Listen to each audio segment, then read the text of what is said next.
DMTV, bilile kamalo bana ebele.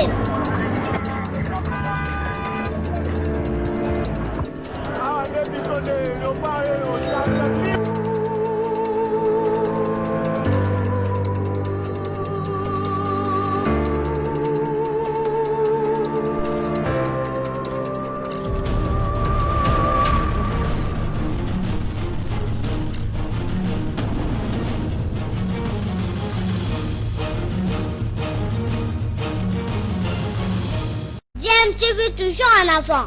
Vous êtes sur DMTV, bonjour, bonsoir, cela dépend à l'heure à laquelle vous nous suivez. Nous sommes heureux de vous retrouver, de savoir que vous êtes nombreux en train de suivre votre chaîne YouTube DMTV qui vous propose des sujets d'actualité, mais également des analyses et des réflexions sur l'actualité, des faits sociaux, encore la réalité telle que nous les observons ici, telle que nous l'observons, ici chez nous en République démocratique du Congo. Nous voulons échanger avec vous sur un sujet d'actualité, mais avant, vous le savez, ici à DMTV, nous nous sommes donnés pour devoir, depuis l'apparition de cette maladie à Covid-19 ici à Kinshasa, notamment de vous sensibiliser, de nous sensibiliser tous face à cette problématique, parce que la prévention reste notre meilleure arme contre cette maladie. Alors continuons à respecter des mesures barrières afin de nous protéger et surtout de protéger nos membres de famille. Vous le savez, l'actualité est dominée et continue à l'être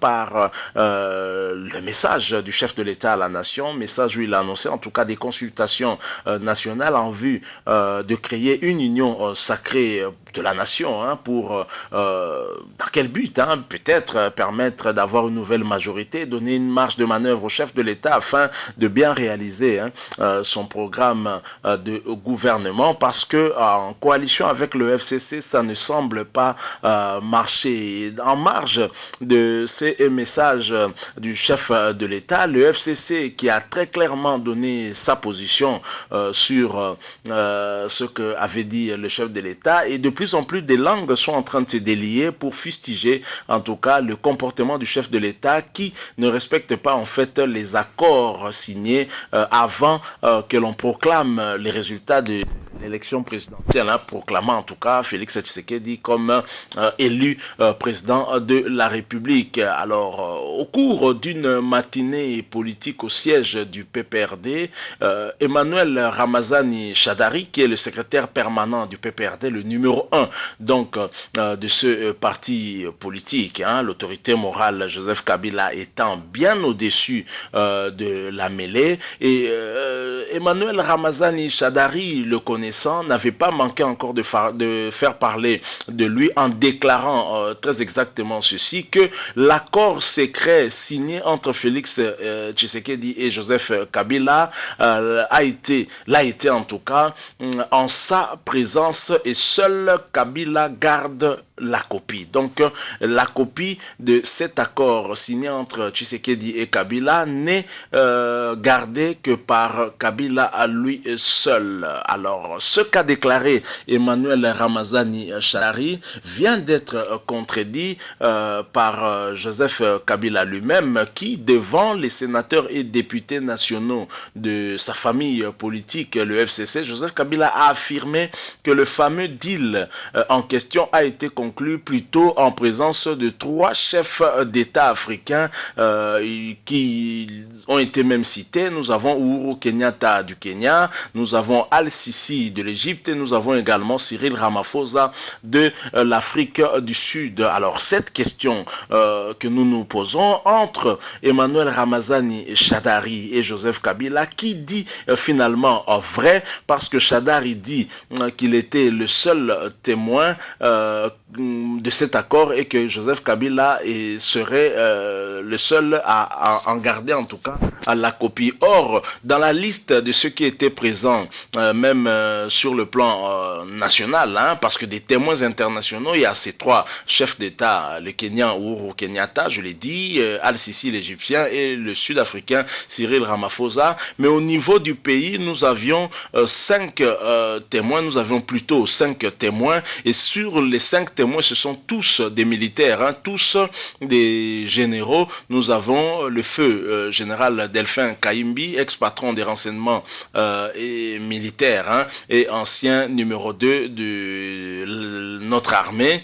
Nous avons Célestin Mbala, ancien chef aide de camp de Joseph Kabila et l'actuel patron de l'armée. Nous avons également John Numbi, ancien chef de la police, ancien patron de l'armée de l'air, ancien inspecteur de l'armée, aujourd'hui quasiment à la retraite. Nous avons Ami Sikumbadi Tangofor, ex-patron de la zone de défense 1 et actuel inspecteur général de l'armée. Il a donc remplacé John Numbi. Nous avions également Jean-Claude Yave Kabeille, ex-patron de la sécurité personnelle de Joseph Kabila et donc de la garde républicaine. Et cet accord dont faisait allusion Emmanuel Ramazani Shadari, c'est l'accord, se nomme l'accord pour la stabilité et la paix au Congo, et ça a été signé à Kingakati entre Joseph Kabila et Félix Antoine Tshisekedi Tshilombo. Alors, Emmanuel Ramazani, qui se fait très important et qui affirme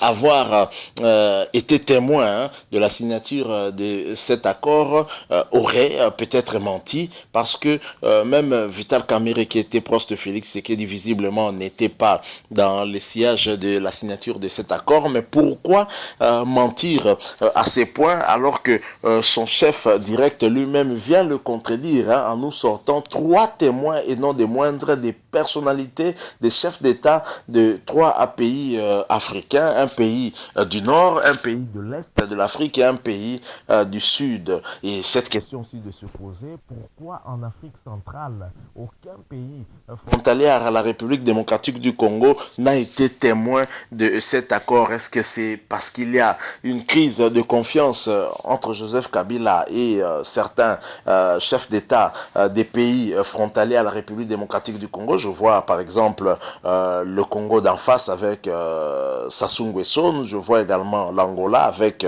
Lorenzo qui avait remplacé Eduardo. Donc voilà un peu ce que l'on peut dire, hein. Cette question où nous nous posons une contradiction pratiquement, hein, entre Emmanuel Ramazani Shadari et Joseph Kabila quant aux témoins, hein, qui ont vécu la signature de cet accord-là. Alors, est-ce qu'on peut à proprement parler d'un accord ou bien une imposition, en tout cas une condition pour que Félix Tshisekedi devienne chef de l'État? Il devait signer ce document, parce que dans cet accord, on donne peut-être les devoirs que devait avoir Félix Tshisekedi vis-à-vis de Joseph Kabila et les droits de Joseph Kabila et de son clan, mais les devoirs de Joseph Kabila vis-à-vis à Félix Tshisekedi, c'était peut-être simplement de lui céder le pouvoir, hein, qu'il ait les tapis rouges, mais finalement 5 ans seulement pour régner un tout petit peu à la tête de la République démocratique du Congo, et puis après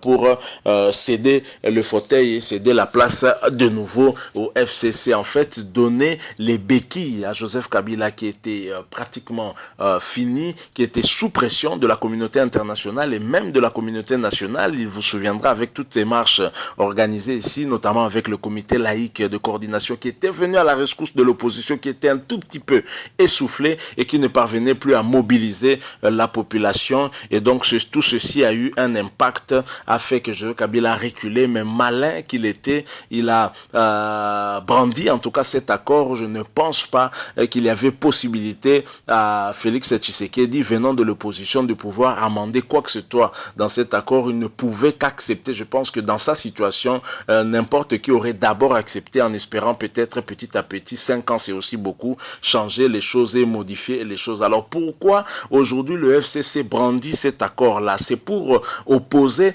à Félix Tshisekedi cet accord, en fait, qu'il s'en tienne à cet accord, ou opposé à toute la nation. C'est quand même honteux, c'est un accord de la honte, un accord qui ne peut pas engager toute la République. Et je pense que la justice, qui se doit d'être indépendante, ne doit pas en tout cas être pris en otage par un arrangement particulier entre 2 individus, un qui décide de qui pourra diriger ce pays pendant autant de temps et qui pourra revenir encore après. C'est vraiment malheureux. Voilà comment on marche avec des mensonges, des personnalités qui ont été ministres, qui ont été vice-premiers ministres dans ce pays et vice-premiers ministres de l'Intérieur et qui mentent aussi facilement comme ça à la nation. Voilà, nous sommes arrivés à la fin de cette petite réflexion que nous avons voulu faire par rapport aux propos d'Emmanuel Ramazani Shadary et par rapport à la contradiction qui a suivi après Kabila devant les sénateurs et députés du FCC qui annonce que l'accord avait été signé en présence des 3 chefs de l'État, et également en présence d'au moins 5 généraux de notre armée. On n'a pas cité Emmanuel Ramazani Shadary qui se bombait le torse d'être parmi les témoins. Alors, si vous avez aimé notre petite réflexion, notre analyse, laissez-nous un like, mais vous pouvez également réagir au travers des commentaires et en donnant votre point de vue. On peut toujours continuer à échanger à travers ça, mais surtout, abonnez-vous à votre chaîne DMTV en cliquant sur ce bouton en rouge où il est écrit s'abonner et n'oubliez pas aussi de cliquer sur la petite cloche de notification qui apparaît juste après que vous soyez abonné. Elle vous permettra de ne plus rien manquer des prochaines vidéos que nous mettrons ici en ligne pour vous. Merci beaucoup pour les quelques petites minutes que vous nous avez accordées. Nous espérons vous retrouver très prochainement avec un autre sujet d'actualité. En attendant, portez-vous bien. DMTV vous dit au revoir.